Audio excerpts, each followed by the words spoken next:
Professor Clix adjusted his 3 pairs of spectacles with the kind of theatrical flourish that only comes from decades of believing you're the smartest being in any given solar system. His purple, tentacled form undulated behind the lecture podium as holographic images of Earth's most terrifying creatures rotated slowly in the air above his students' heads. "Now then, class," he began, his voice dripping with the condescension that had made him legendarily unpopular among undergraduates. "Today we examine the psychological trauma responses of the species known as humans when confronted with their planet's primitive predator-prey dynamics." The research vessel Academic Endeavor hummed quietly through space as 23 alien students from various species shifted uncomfortably in their seats. Above them, a holographic great white shark opened its massive jaws, revealing rows of serrated teeth that could punch through a small spacecraft's hull. Zara, a young crystalline whose translucent body flickered with nervous blue light, raised one of her 4 arms. "Professor, the data suggests these sharks kill fewer than 10 humans per year. Shouldn't humans be more concerned about their own motor vehicles?" Professor Click's eye stalk swiveled toward her with obvious irritation. "My dear Zara, you're missing the point entirely. It's not about statistical probability. It's about the deep, primitive terror these creatures evoke in the human psyche. Notice how they've created entire entertainment industries around these monster concepts." Bort, a stocky Gorthak male who had somehow convinced himself that his species' natural armor plating made him an expert on predator dynamics, snorted derisively.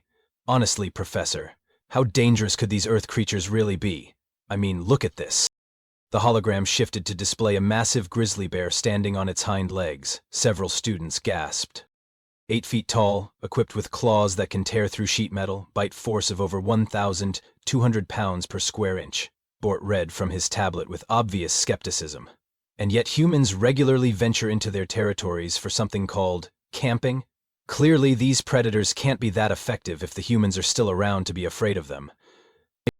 From the back of the classroom, Captain Vex, the ship's gruff commanding officer who occasionally audited these sessions, cleared his throat. "Son, I've been patrolling this galaxy for 43 years, and I've learned that any species that survives on a planet with those kinds of predators deserves a healthy amount of respect."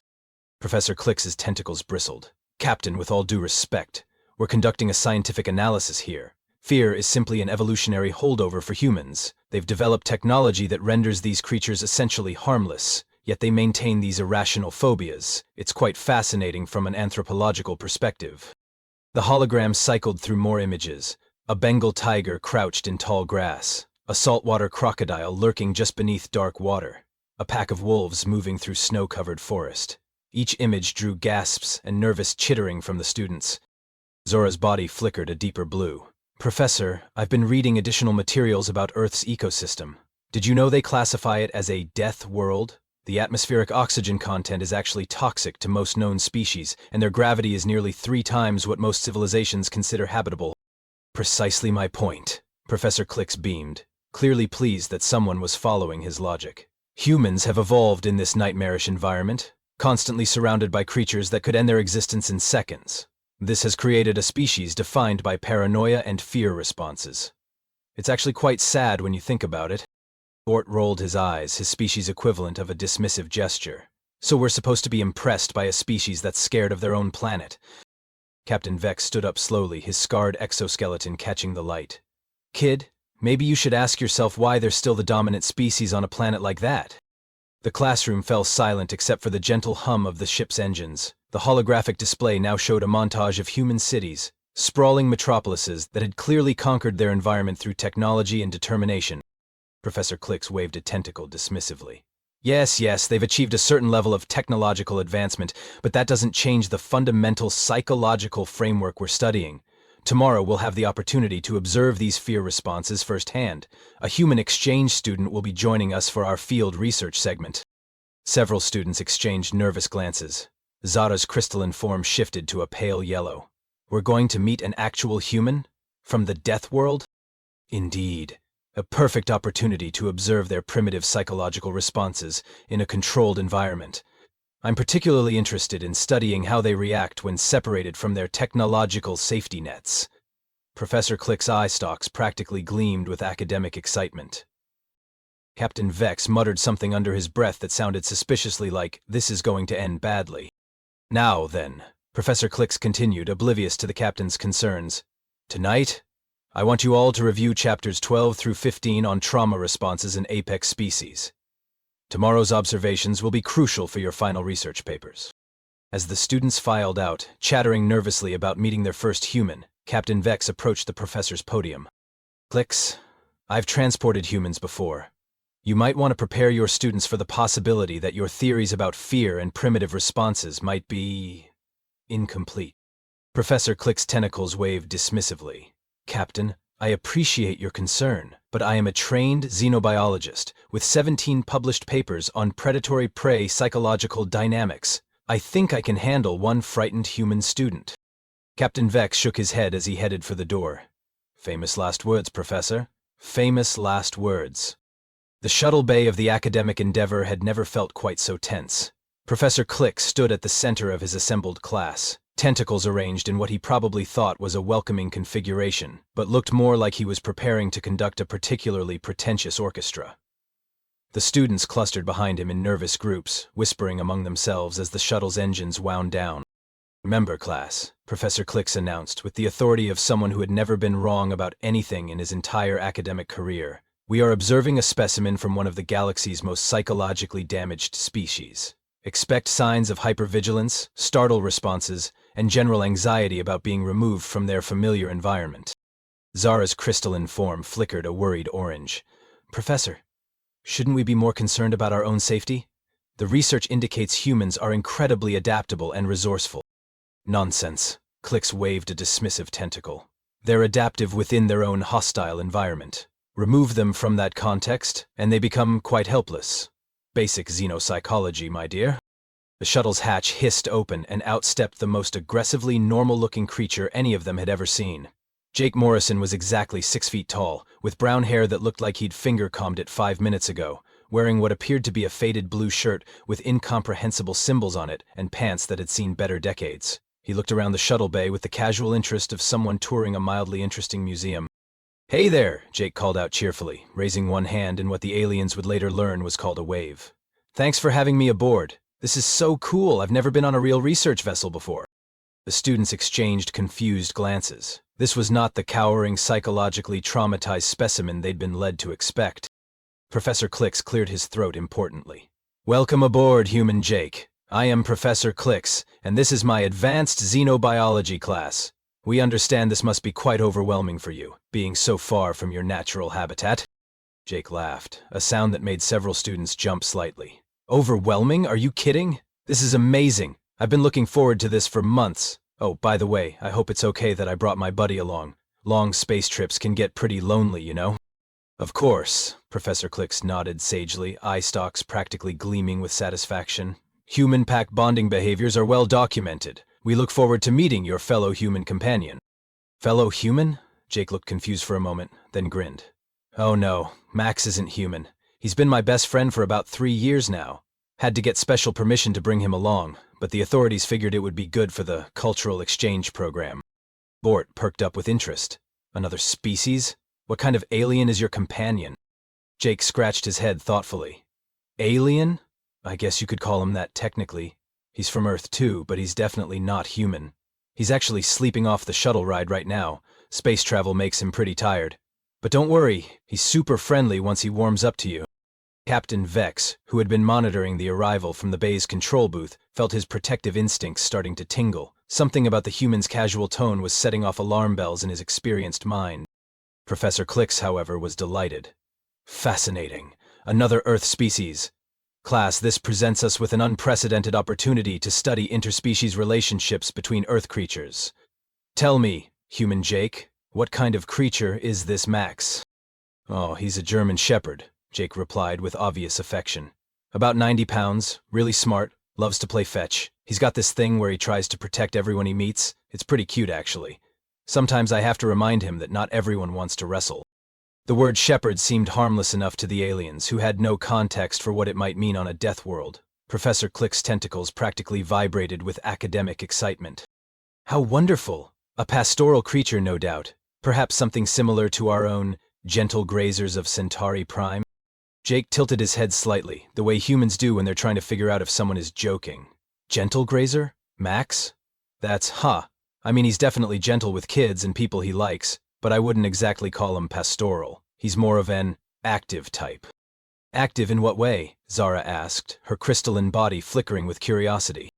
Oh, you know, the usual dog stuff. Running, jumping, playing tug-of-war, chasing things that move, protecting the pack. Jake shrugged like he was describing the weather. He's got great instincts. Sometimes when we're hiking back home, he'll pick up on predators in the area way before I do. Bears, mountain lions, that sort of thing. Several students made small, strangled noises. Captain Vex quietly began reviewing the ship's emergency protocols. Well then, Professor Clix announced, seemingly oblivious to his students' growing alarm.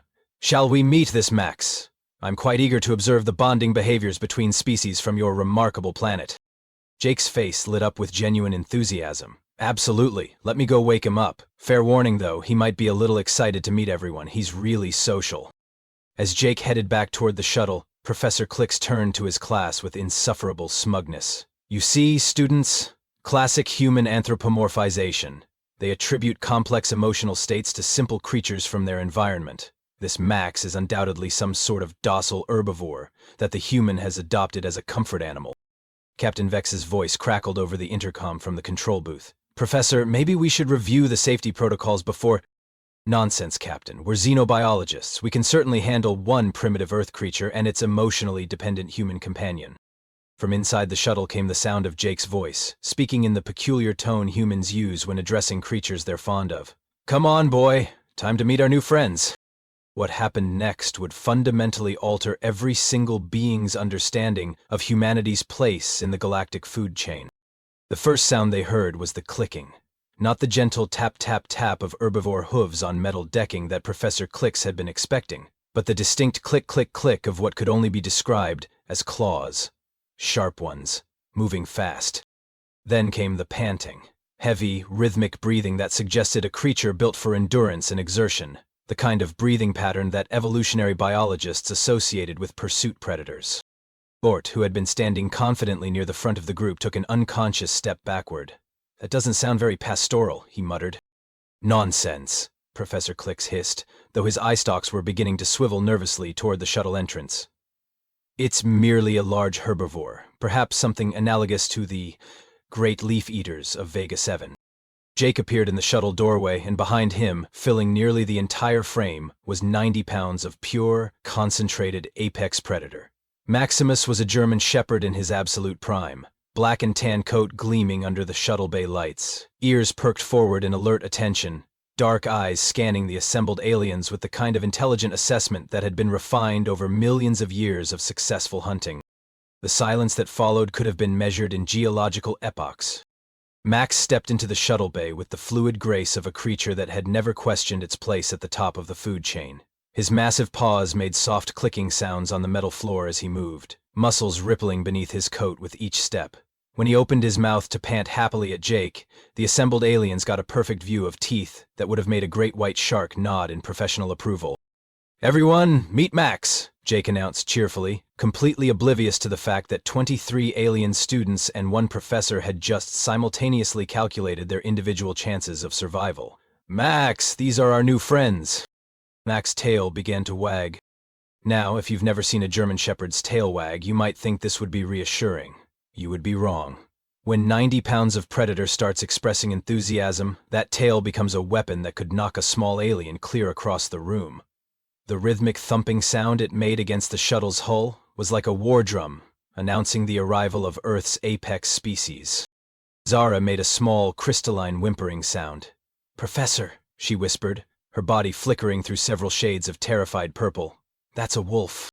Don't be ridiculous, Professor Clix replied, though his voice had gone up approximately 3 octaves. Wolves are wild pack hunters. This is clearly some sort of domesticated. Max chose that moment to demonstrate his enthusiasm for meeting new people by letting out a single, friendly bark. The sound that emerged from his throat was the kind of deep, resonant boom that evolution had designed to carry across miles of wilderness and strike fear into the hearts of anything with enough sense to run. It echoed off the shuttle bay walls like thunder, and when it faded, the only other sound was the soft thud of Professor Clix hitting the deck in a dead faint.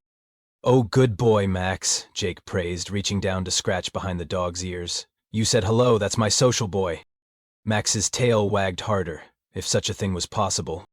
Bort, whose species armor plating had suddenly stopped feeling quite so protective, pointed a shaking appendage at Max. That thing has fangs. Well, yeah, Jake replied, looking puzzled. He's got to eat, right? Don't worry though, he's super friendly. Max, sit. And here's where things went from terrifying to absolutely mind-bending for the assembled xenobiologists. Max immediately dropped his hindquarters to the floor, sitting in perfect position, with his tail still wagging and his tongue lolling out in what Jake clearly interpreted as a smile, but which looked to the aliens like a predator, showing off his impressive dental work. Good sit, Jake praised, and Max's entire body seemed to vibrate with pleasure at the approval. Captain Vex's voice came over the intercom, barely controlled. Professor Clicks is down. Medical team to Shuttle Bay immediately. Also security team. And maybe someone from the chaplain's office. Jake looked around at the frozen, terrified faces surrounding him and Max. Is everyone okay? You all look a little shocked? Zara managed to find her voice, though it came out as barely a whisper.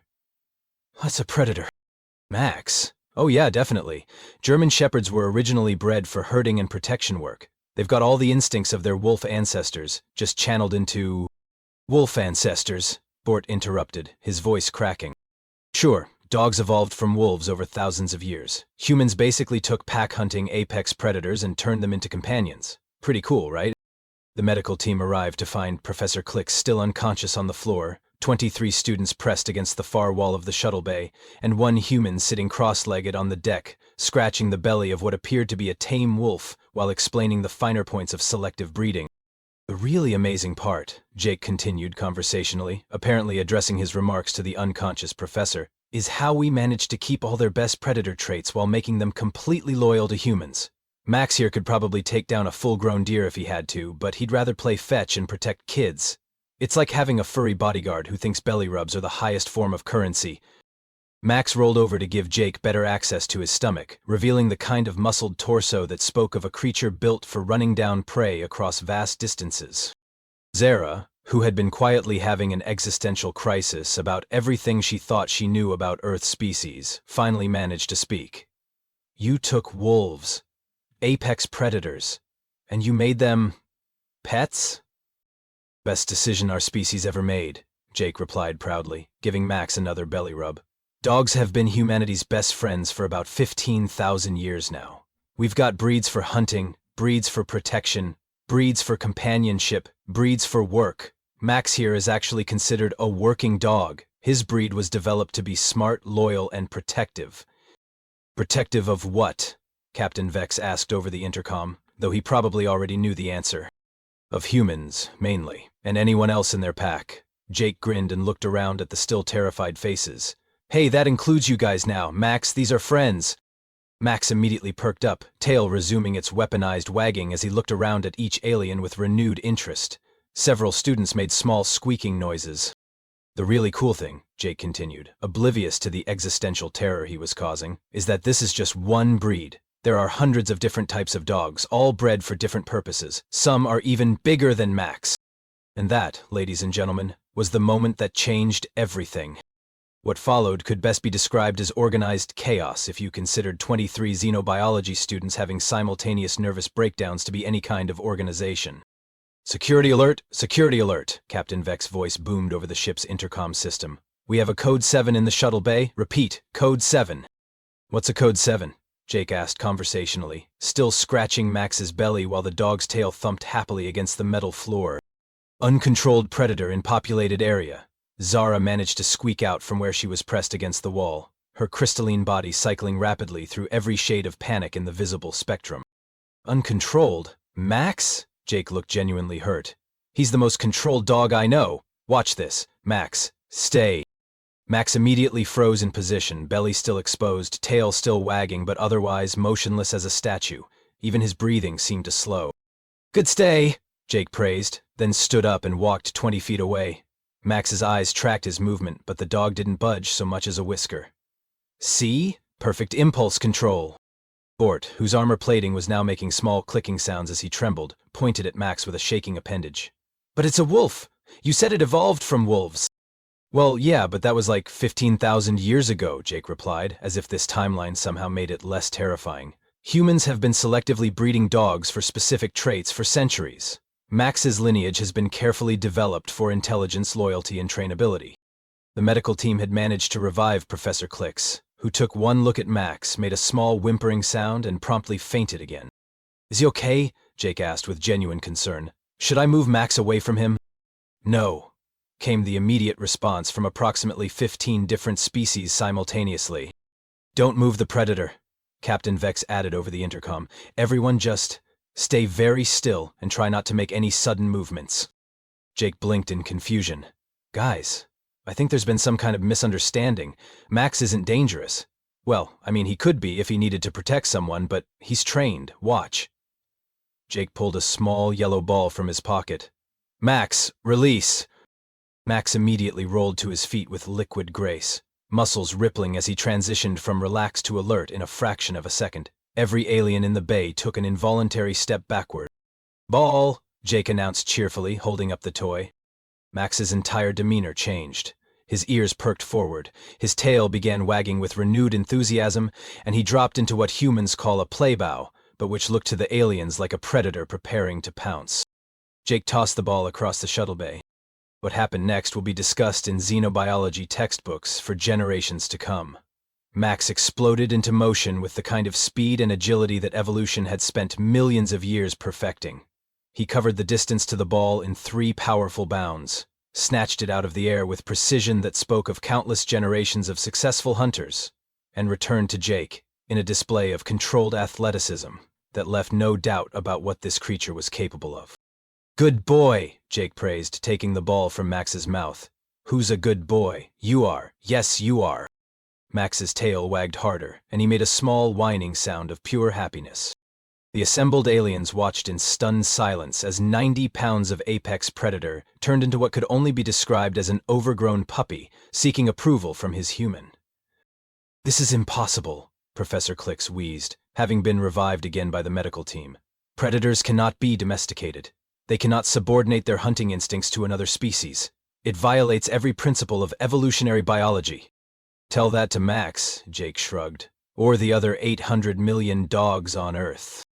800 million, Zara's voice cracked on the numbers.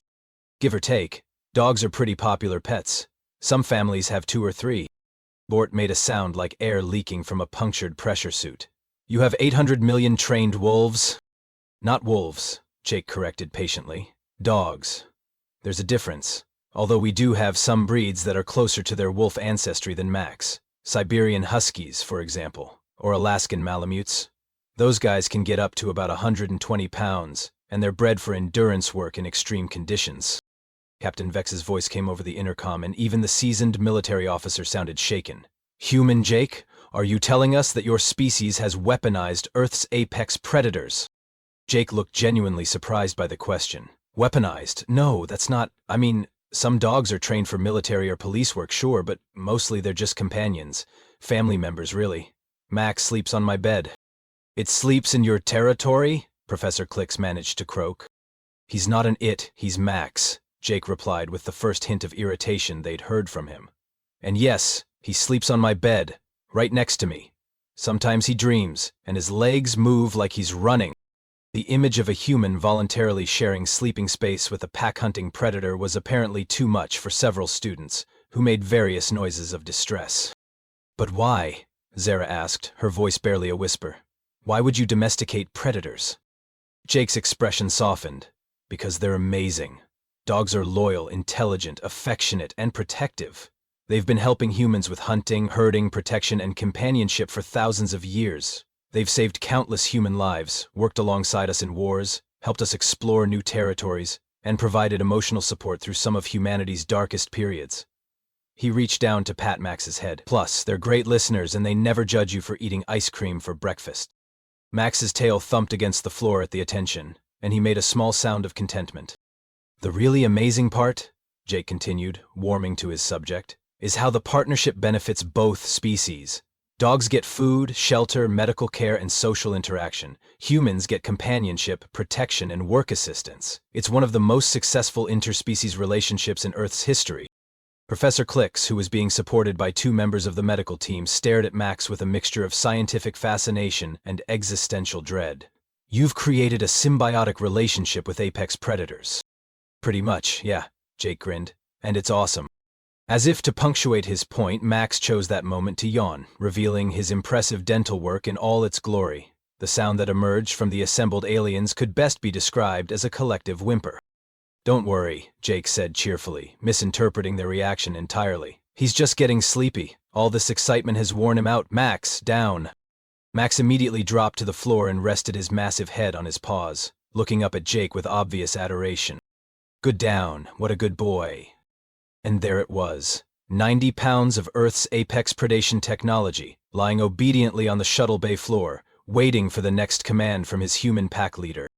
The silence that followed was broken only by the sound of Captain Vex quietly updating the ship's threat assessment protocols. You know what? Jake said suddenly, his face lighting up with the kind of enthusiasm that made every alien in the bay take another step backward. Since you're all studying Earth predators anyway, this is a perfect opportunity to see what selective breeding can accomplish. Max, sit. Max immediately transitioned from lying down to sitting at perfect attention, his dark eyes focused entirely on Jake with the kind of intense concentration that his wolf ancestors had once reserved for tracking wounded prey. Basic obedience, Jake explained to his increasingly horrified audience. This is foundation-level stuff. Max, shake! Max lifted his right paw and extended it toward Jake, who grasped it and moved it up and down in what humans apparently called a handshake. Several students made small noises of distress at the sight of Jake voluntarily placing his appendage within range of those claws. Good shake. Now, other paw.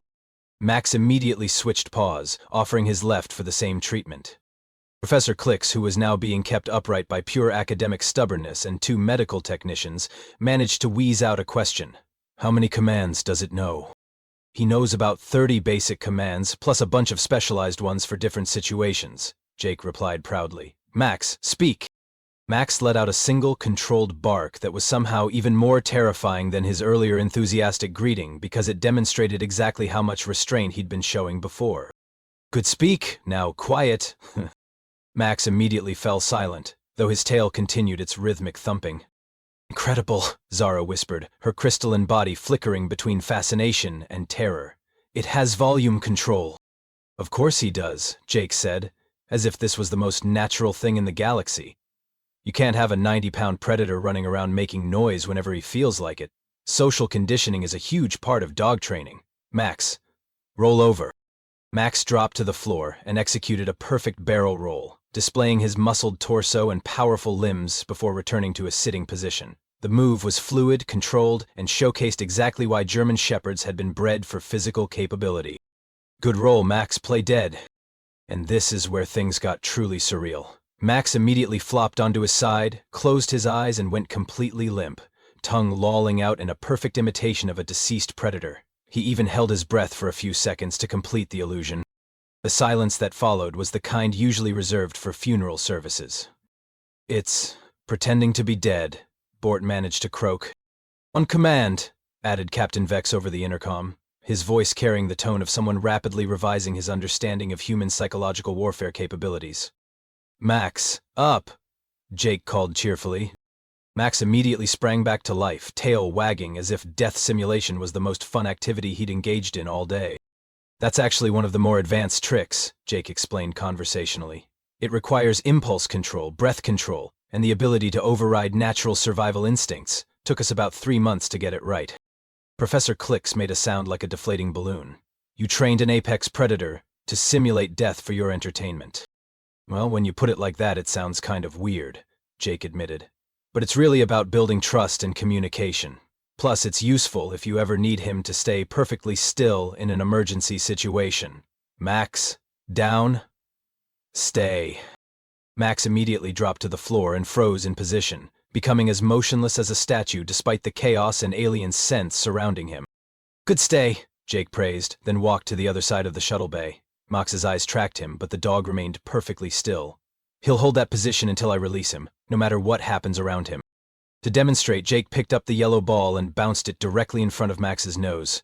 The dog's eyes followed the movement with intense interest. His ears twitched forward, and for a moment, every alien in the bay held their breath. But Max didn't move. See? Perfect impulse control. This is actually crucial for working dogs. They need to be able to ignore distractions and follow commands even when their instincts are telling them to do something else. Zara found her voice, though it came out as barely a whisper. What kind of work? Oh, all kinds of things, Jake replied enthusiastically. Search and rescue, bomb detection, drug detection, crowd control, personal protection, guide work for disabled humans, therapy work for trauma victims, avalanche rescue, tracking fugitives. Some dogs work with law enforcement to apprehend dangerous criminals. The phrase apprehend dangerous criminals hung in the air like a toxic gas cloud. You use them to hunt other humans? Captain Vex's voice cracked slightly on the question. Only the bad ones, Jake clarified, as if this made it better. And usually it's more about tracking and cornering than actual hunting, though police dogs are trained in suspect apprehension techniques. Bort, whose protective armor had stopped feeling quite so protective several minutes ago, raised a shaking appendage. What does suspect apprehension involve? Jake scratched his head thoughtfully. Well, they're trained to chase down fleeing suspects, knock them to the ground, and hold them by biting and maintaining grip pressure until human officers arrive. It's very controlled, though. They're taught exactly where to bite and how much pressure to apply. Several students made choking sounds. The really impressive ones are the protection dogs, Jake continued, warming to his subject. They're trained to evaluate threats independently and respond accordingly. Like, if someone approaches their human in a threatening manner, they can escalate their response from warning growls to physical intervention without waiting for commands.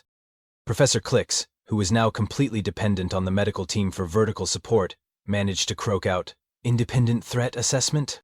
Sure. Max isn't specifically trained for protection work, but he's got the instincts, don't you, boy? Max's ears perked up at being addressed, but he remained in his downstay position.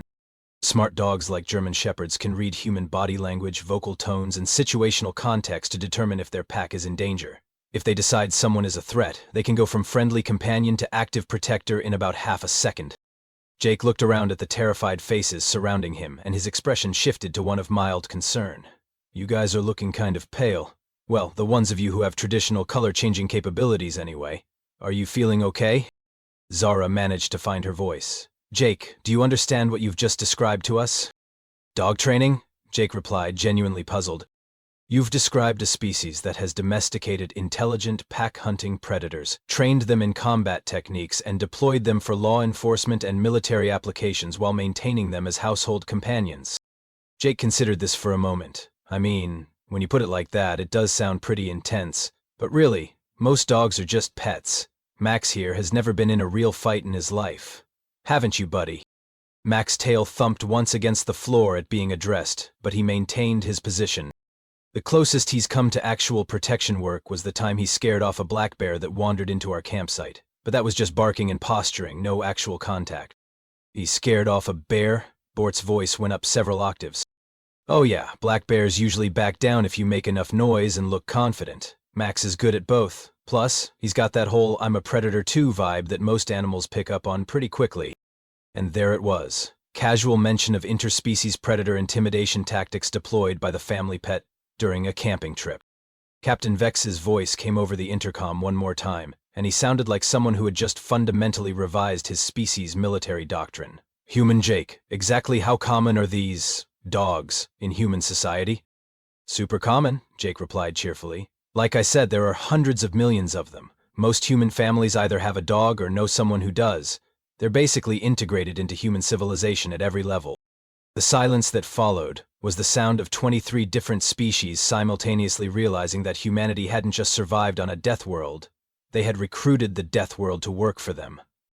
Max, release, Jake called out. Max immediately bounced to his feet, tail wagging, ready for whatever came next. Good boy, who wants a belly rub? As Max rolled onto his back and Jake began scratching his stomach, Captain Vex made a mental note to update not just the ship's threat assessment protocols but possibly the entire Galactic Council xenobiology textbooks. 3 hours later, the Academic Endeavor's official xenobiology class log entry read as follows. Previous assumptions about human psychology have been fundamentally revised. Humans are not the traumatized survivors of a death world that we initially theorized. They are the apex species of a death world, who domesticated the other apex predators for companionship, labor, and entertainment. This changes everything. The human subject, Jake, departed via shuttle at 1400 hours with his pet. A term we now understand refers to tamed predators that humans keep for emotional satisfaction. Before leaving, he allowed several brave students to provide belly rubs to the creature designated Max. Note for future human contact protocols. When humans mention bringing their best friend, do not assume this refers to another human. It may refer to a 90-pound wolf descendant trained in combat techniques and suspect apprehension. Professor Klix has requested a sabbatical. Captain Vex has recommended we rename this course Advanced Galactic Threat Assessment and require military clearance for enrollment. Final observation. If humans consider creatures like Max to be family pets, we respectfully suggest that first contact protocols be revised to emphasize extreme diplomatic courtesy. We are not prepared to meet whatever humans consider actual military assets. As Jake's shuttle disappeared into hyperspace, Max could be seen through the viewport with his head hanging out the window, tongue flapping in the artificial wind, tail wagging as he watched the stars go by. Just another day in the life of humanity's best friend.